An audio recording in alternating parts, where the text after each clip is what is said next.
So ayan mga ka-ideas, good morning.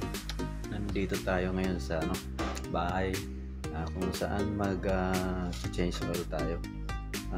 Kasi nasa 3,500 something siya.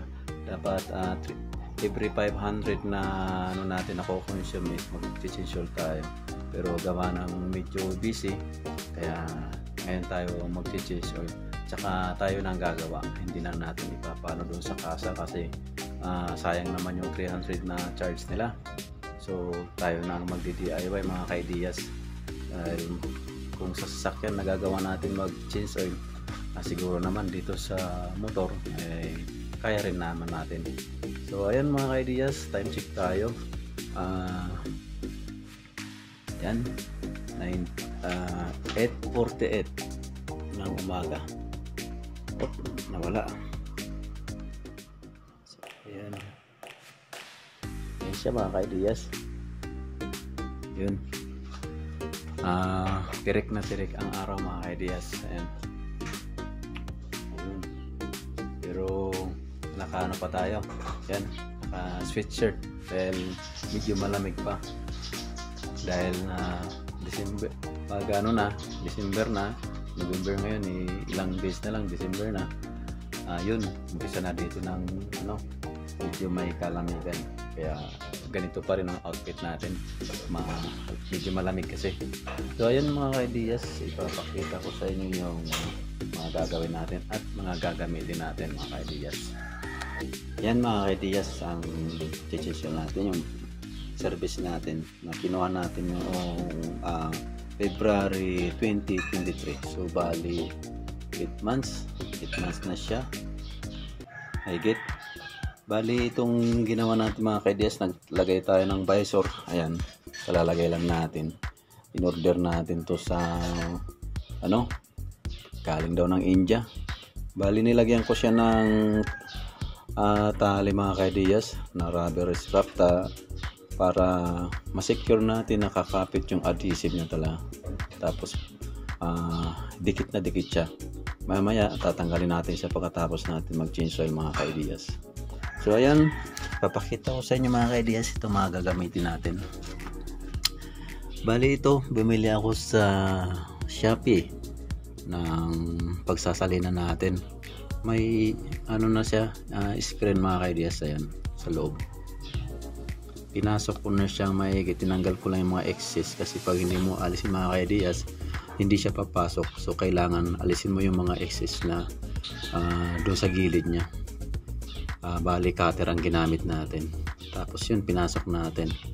Tapos ito, idudugtong na lang natin to pag naglagay na tayo ng lagis natin. Mga ka-ideas, ito ang gagamitin natin. Bali naglagay ako ng plastic dito sa tabo para just in case na matapos tayo, ibabalot na lang natin siya, tatanggalin to, doble natin ang plastic na hindi siya mabubutas at hindi magkakalat. Tapos itong tabo natin malinis na, hindi na siya natin nililinisan o pupunasan dahil naka-plastic na siya. Tapos naglagay din tayo ng plastic dyan sa baba mga ka-ideas para hindi kumalat yung langis natin. Tapos kung meron mga tapon-tapon, pupunasan na lang natin ng pasahan. So eto, unang gamit, tabo. Tapos pangalawa, plies para doon sa may pagsasalinan natin dahil medyo matigas, hindi kaya ng kamay lang. Tapos itong doon sa drain plug, gagamit tayo ng 12mm mga ka-ideas. Ayan, kung nakikita nyo, 12mm, 12mm. Tapos dito sa may oil filter nya, gagamit tayo ka-ideas ng 17mm yan, 17mm yan mga ka-ideas. Tapos ito, ilalagay natin itong handle nya dito para matanggal natin yung bolt talaga. Ganyan mga ka-ideas. Tapos ito, kaya nakikita nyo mga ka-ideas, dalawa yung langis natin dito. Ito kasi mga ka-ideas, nung nagpa-change oil tayo dun sa kasa, na nirequest ko na yung sobra, kung pwede kunin ko dahil sayang naman. So, bali may sobra siya na 200 ml. Yan. Yung last lang na kasi 2 beses na ako nagpaano doon sa kanila, ay pangatlo na ito mga kaidiyas. So itong gagawin natin pang-apat. Ito pangatlo na. Yung 2 hindi ko nakuha. Kasi ang akala ko mga kaidiyas doon sa warranty kasama yung pag-change oil, walang charge. Yung pala yung mga ano lang, kung ano yung mga halimbawa mayroong nadiditik ka na hindi maganda yung ano, mag-check lang nila. Pero once na mayroong problema, ikaw pa rin ang ano. So parang check up lang sila, yun lang yata. Yun lang ang ano, ang pagkakaintindi ko na kasama sa warranty. Hindi kasama yung mga change oil sa coolant, kung ano, pag nagpalit ng piyesa may charge sa kanila. So kaya ang naisip ko, sabi ko ako na lang ang mag-change oil kasi madali lang naman yan. Tapos bibili na lang ako ng langis. So bali ito yung binili natin kahapon sa kanila, bagong dating nila. Magkaiba sila ng style pero parehas lang sila ng TW30.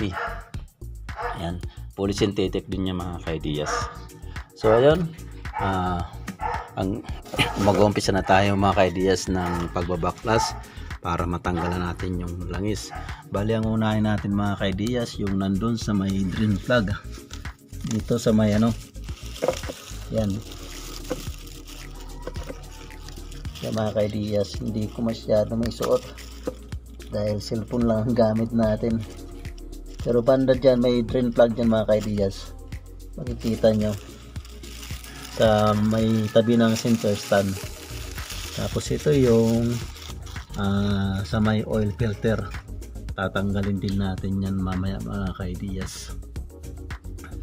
Pag na buksan na natin yung drain plug doon, tapos kunti na lang lumalabas, isusunod natin to sa may oil filter ito para check natin kung may dumi at least malinisan natin. So ayan mga kaidiyas, baklasan na tayo. Tingnan nyo na lang, samahan nyo ako sa ating pagdi-DIY sa change oil natin ang ating service mga kaidiyas. Yan mga kaidiyas, yan pala ang ating uunahin tanggalin. Yan yung drain plug mga kaidiyas. Bali, katapat lang siya ng ano, center stand na yan. Katapat o magkatabi lang. Yan. Yan ang uunahin natin mga kaidiyas. So tara, prepare tayo ng tabo na may plastic para mabaklas na natin mga kaidiyas.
Tanggalin natin mga kaidiyas yung dito sa may ano, ito mga kaidiyas yung pinagsasalinan. Ito mga kaidiyas, ipa-plies natin siya. Ang style ko dito mga kaidiyas, sasapinan ko muna siya ng ano, basahan or towel na madumi para maiwasan natin na ano, magasgas yung ano, kasi plastic lang ito. Tapos saka natin siya ipitin ng plies. Yan, para ba hindi magasgas yung mga plastic natin, kasi pag gasgas na yung plastic pangit na tingnan.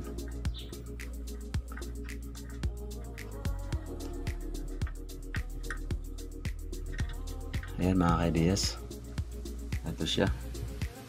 Bali may sukatan naman siya. So pero sasalinan muna natin siya siguro ng 600 ml. Tapos check natin kung eksakto yung 600. Pag kulang, siguro dagdagan natin. Hanggang dyan tayo sa may mga kaidiyas. Ayan kung nakikita nyo yung butas dyan, yan yung label. Yan ang susundan natin mga kaidiyas. So mamaya natin ilalagay ito. Lilinisan muna natin ito, pupunasan. Hayaan muna natin yan mga kaidiyas hanggang sa wala na siyang walang tumutulo na doon sa drain plug natin. Tapos ito tatakpan natin mga kaidiyas para just in case walang pumasok na dumi, kasi mahirap na pag may pumasok dyan. Kailangan masecure natin na malinis yung loob ng oil tank natin. Tapos habang nagano tayo ng mga kaidiyas, ayun, kunti na lang ang tumutulo. Ay may lumabas, ayun, pero di bali at may plastic naman. At least hindi nagkalat. So isusunod natin itong sa may oil filter mga kaidiyas. Yan ang tatanggalin natin. I-check natin kung okay pa ba siya, kung marumi, kailangan bang linisan. Check natin mga kaidiyas.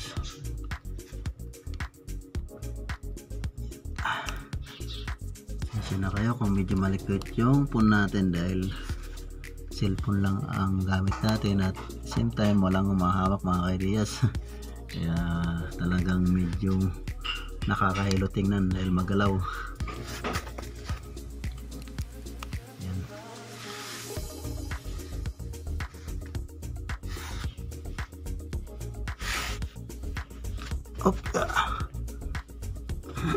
Excuse me.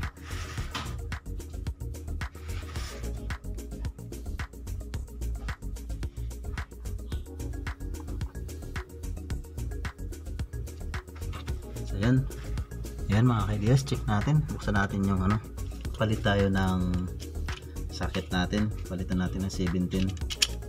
Yan. Ito hindi ko na inalis mga kaidiyas dahil pag nilagay natin yung socket, pasok naman siya. Yan, yan.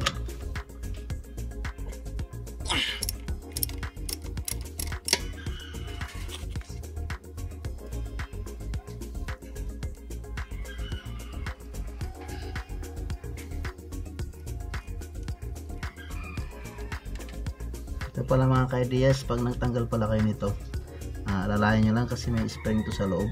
Yan. Op. Bali may basaan naman. Saka yung plastic may konting lumabas.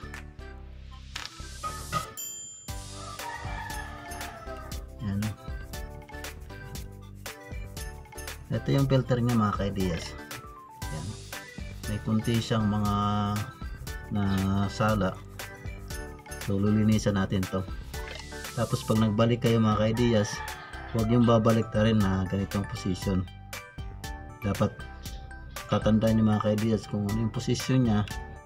Halimbawa ganito na tinanggal natin, ganun din na ibabalik natin siya. Yan. Tapos itong ito yung nasa labas parati kasi eksakto yan dito sa may cap, papasok siya. So ayan mga kaidiyas, linisan muna natin tong sa may filter nya, oil filter, kasi medyo madumi na. Yan. So bali ang panglilinis ko lang dito siguro mga kaidiyas, anin natin ng joy dahil wala tayong gas. Tapos saka patuloy natin maigi.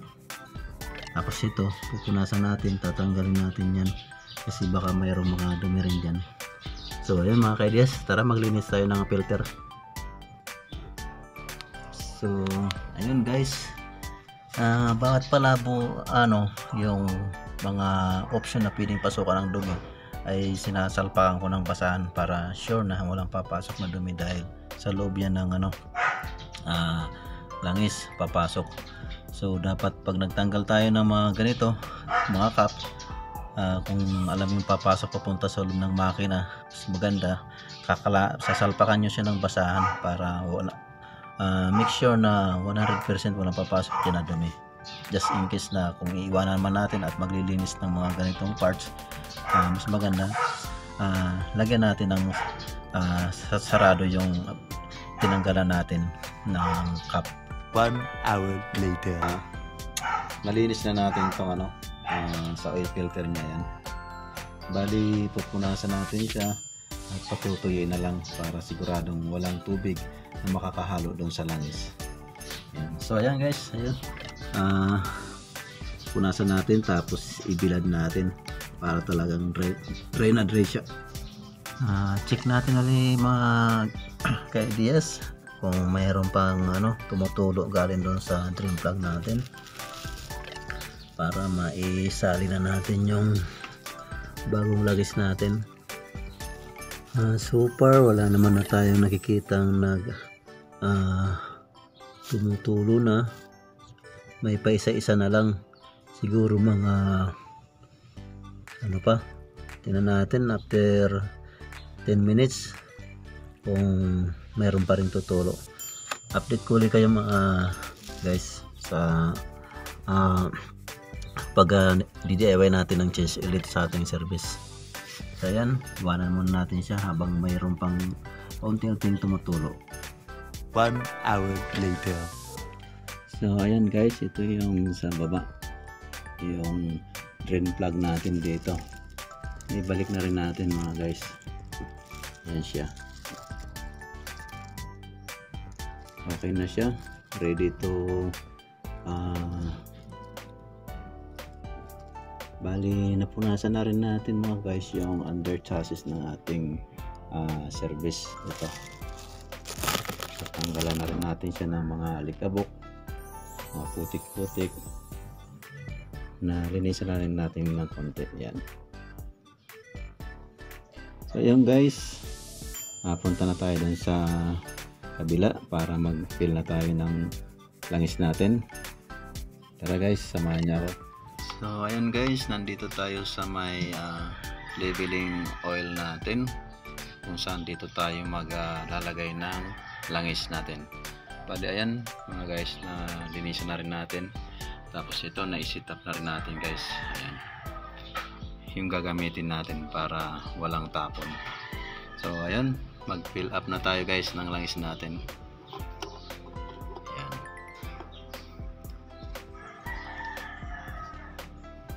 Hirap pag walang humahawak ng camera. So paano kaya to guys?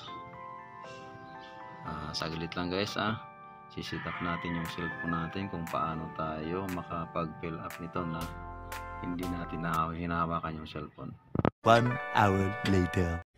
Yeah boy. So ayun guys, tapos na tayo magpalit ng langis natin dito sa ating service. Ayan, nabalik na rin natin yung cover nya sa labeling nya. So gayong dati, sinasapinan ko muna siya ng towel para pag nag-clip tayo ng plies is hindi ma-damage yung plastic nya na cup. Ayan. Tapos dahan-dahan lang natin iputin, pero wag naman masyadong maipit mga guys kasi baka mabasag. Yung sakto lang. Ayan. So ayan guys, tapos na tayo. Yeah boy. So ililigpit na lang natin tong mga kalat natin. Tapos itong langis, ito yung pinagtanggalan natin, isisecure natin yan guys, na hindi siya mapunit or matapon kasi hindi maganda pag nagkalat yan.